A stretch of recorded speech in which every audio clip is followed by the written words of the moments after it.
So, Ahmaud Arbery.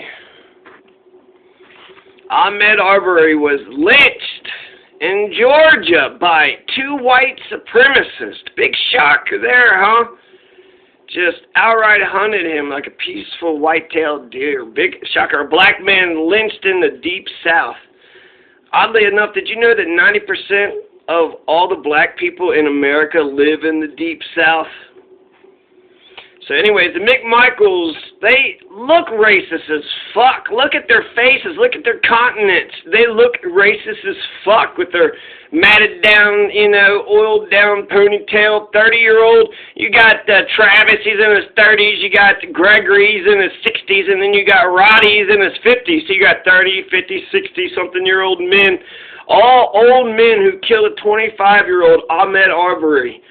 So, Jackie, this is Greg, the elder McMichaels heard saying in the voicemail. Could you call me as soon as you possibly can? And I've been involved in a shooting and I need some advice right away. Could you please call me as soon as you possibly can? Thanks, bye. So that's, Gregory McMichael immediately saying, oh, shit, hey, prosecutor, I just, did this thing. How do I... And eventually, they was going to get away with it. They was going to get away with this. This was going to be an absolute cover-up. There was going to be no charges. Nothing was going to be said about it. Now, Ahmaud Arbery, he had a previous gun charge and a shoplifting charge earlier. That is inadmissible, but they say it's because it's prejudicial, though it's kind of relevant. It's also relevant that Gregory McMichael was a police officer for 7 years and a district attorney investigator for 25 years. That means he had a lifetime of back-in-state violence and building up political connections. At the bail bond hearing, it was said that Gregory McMichael was nonviolent. Now, how can he be a police officer and effectively do his job and never be violent? Never put his hands, never arrested nobody, got beat up, never was violent, ever. 7 years. How in the hell did Gregory McMichael do his damn job? Now, it would have been more precise if they said that he had a lifetime of being very violent and being violent all the time, but in the name of the absolute power of the state. Roddy, he sent out a text that if there's any problems in the neighborhood, just instead of calling the cops, you call the McMichaels. Oh, Roddy, he knows what's up, right? He sent out that text. That's why eventually he got arrested. I watched some of Roddy's videos. He just comes across as a liar. He said he wasn't proud that he had videotaped the thing, but he was glad that he was there.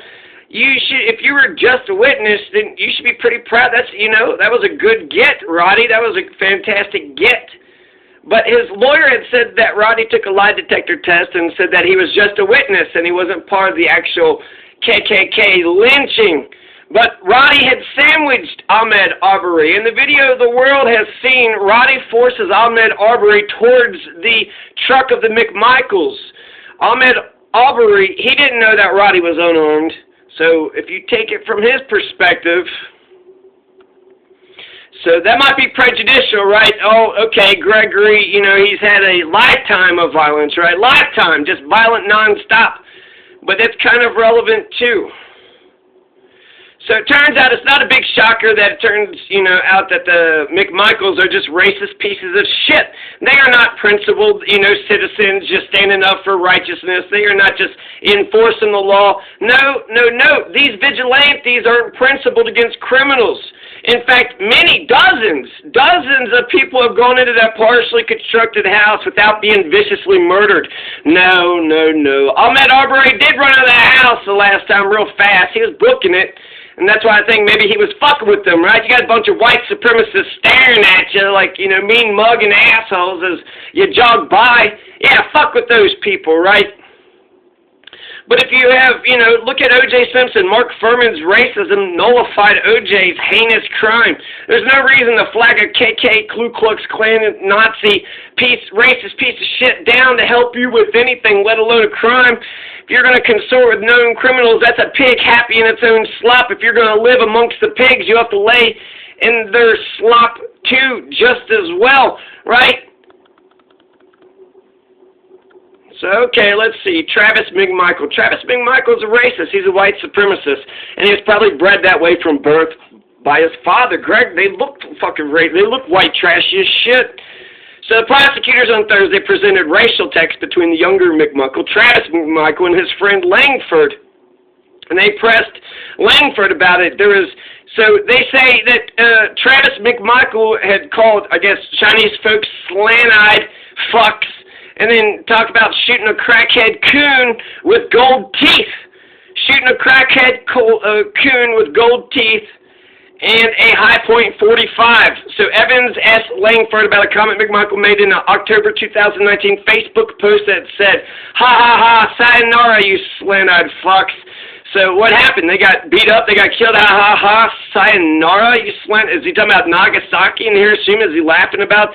What is, this Travis McMichael thinking that is so fucking funny happened to Chinese, some, Asian Americans or something, right? So slant-eyed fucks, that's racist. Evans also asked Langford about a text exchange last November between the men in which McMichael made a reference to shooting a crackhead coon with gold teeth and a high point 45, very specific about the high point 45, so maybe he actually saw a person with a high point 45, but a crackhead coon with gold teeth that's so stereotypically black, he's talking about black people. That's Travis McMichael being racist against blacks, being racist against Asians.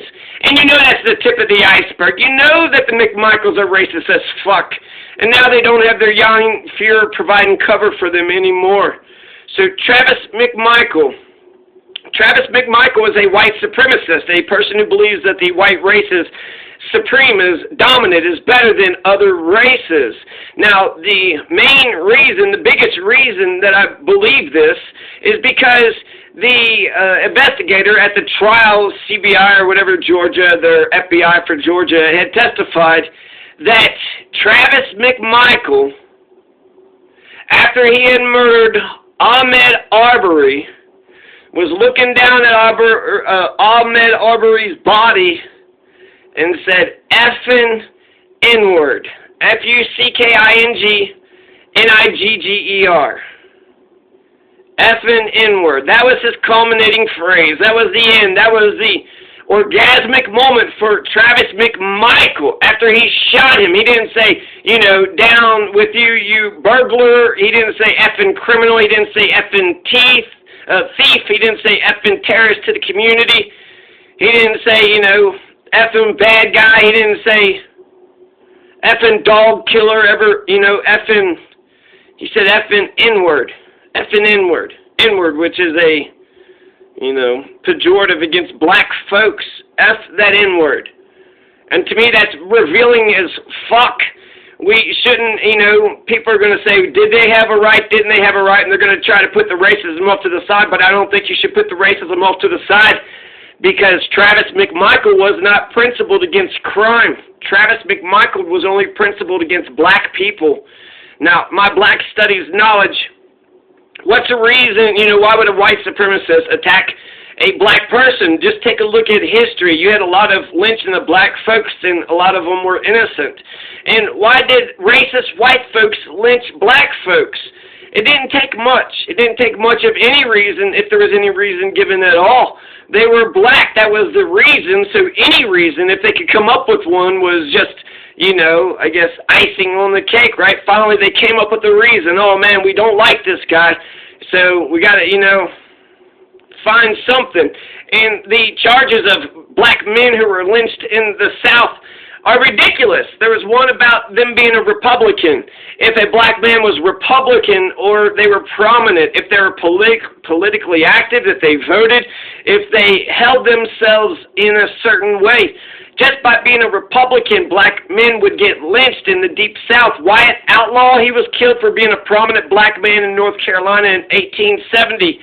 William Fambrough in Georgia was lynched for insulting the white home in 1903. Hey, you white home, fuck you, you white trash bastards. That's freedom of speech. William Fambrough was killed because of that. David Walker and his wife and his 4 kids, his entire family was murdered because apparently David Walker had used inappropriate language with a white woman, or so they say.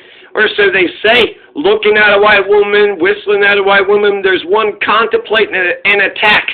There was a black man who was killed for contemplating an attack. How do you, hey, you know, hey there, black man, I saw you thinking about hitting my wife. Now he gets lynched. Adam in Tampa, Florida, 1859, killed because a white man had got killed. They didn't know who did it, so they just, to keep the black folks in their place, they picked a random black slave named Adam, and they killed him. What did Adam do? He didn't do jack shit. Frazier Baker in South Carolina was killed for being appointed the postmaster. Oh, wow, look, a black man got a decent job. He's the postmaster. He's a public official. He's delivering the mail. So it didn't take much for white supremacists to lynch a black person. And so what's actually going on here? I boiled down racism coming from white supremacists down to three main reasons. Ignorance, fear, and jealousy of black bodies. Ignorance. They, you know, in their, their little bubble, they've been talking about black folks, don't know black folks, and so they're ignorant. If they just talk to black folks, they realize we're all human, we're all the same. You've been afraid because in your mind you've been thinking they're different. Ignorance, so fear, that's, you know, the fear kind of comes from the ignorance. You don't know what's going on, you're not communicating, so the ignorance just kind of balloons into some crazy ass, you're just imagining a bunch of fucking bullshit, and it's your own demons, it's your own devils that you're putting on other people. So, ignorance, fear, and jealousy of black bodies. Jealousy of black bodies. Look at all the sports, the stereotypes that seems to be, you know, when it comes to black folks being good at dancing and good at basketball and football, black people are good at sports. Even, you know, they go to baseball and then golf. So black people are just, they are, for whatever reason, I don't know why, maybe their culture or something, but perhaps they are genetically, you know, superior. So that would be the opposite. That would make not only a white supremacist a racist piece of shit, but they're, you know, wrong.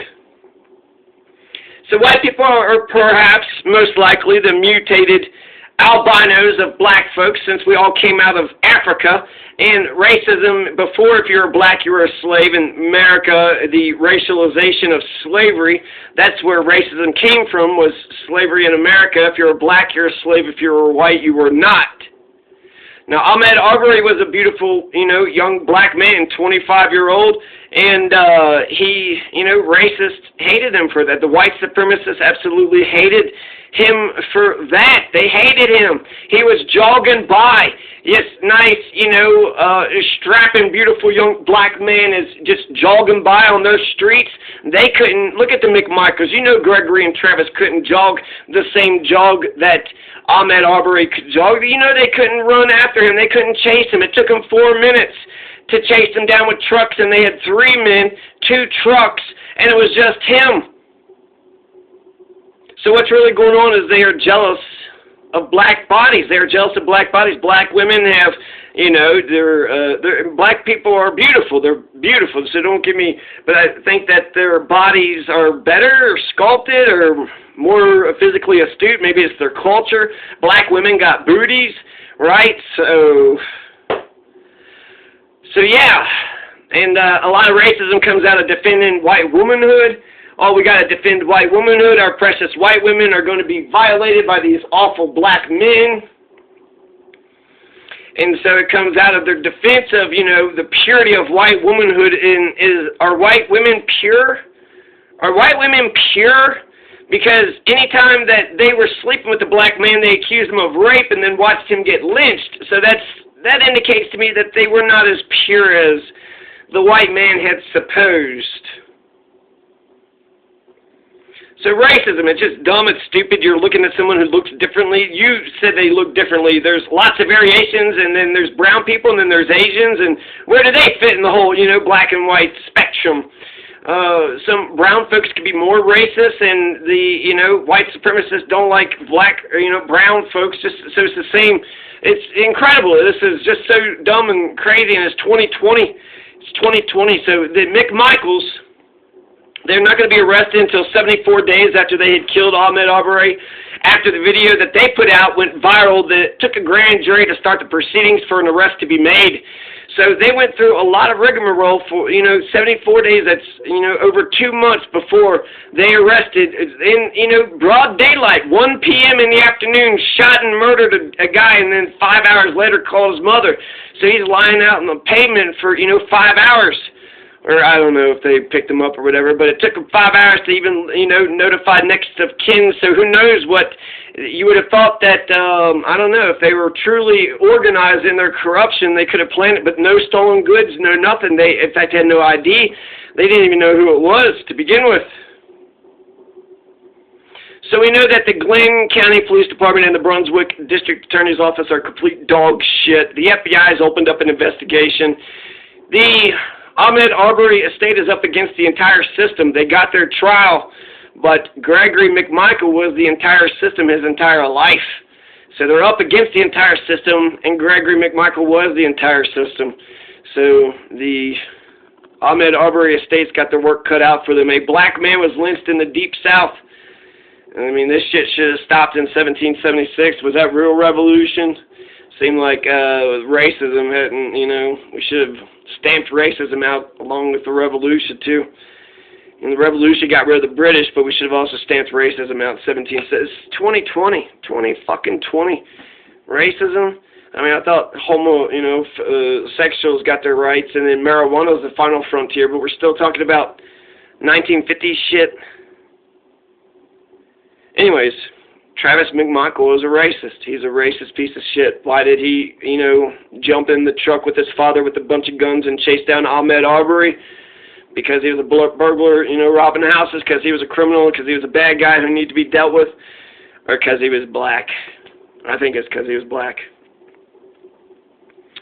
So, yeah, hopefully there's some justice. Hopefully Ahmaud gets some justice. Justice for Ahmaud. Peace.